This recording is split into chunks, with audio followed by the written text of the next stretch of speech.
আজ আমি বানাবো ট্যাংরা মাছের তেল ঝাল। এইভাবে ট্যাংরা মাছের তেল ঝাল বানালে গরম ভাতের সঙ্গে অসাধারণ লাগে। প্রথমে মাছ ধুয়ে নুন, হলুদ আর সর্ষের তেল দিয়ে মেখে নেব। এবার কড়াইতে সর্ষের তেল গরম করে মাছগুলো এক এক করে তেলে দিয়ে হালকা ঢাকা দিয়ে দেবো, কারণ মাছ ফুটে তেলটা ছিটে না আসে।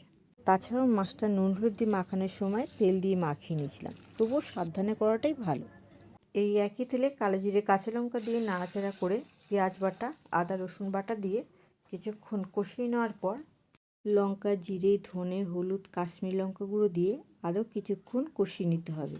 এরপর কেটে রাখা টমেটো আর অল্প নুন দিয়ে নেড়েচেড়ে জল দিয়ে দেবো।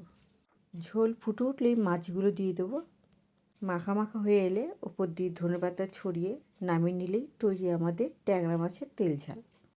রেসিপিটা যদি তোমাদের ভালো লেগে থাকে তাহলে like, comment, share and subscribe করে আমার পাশে থেকো।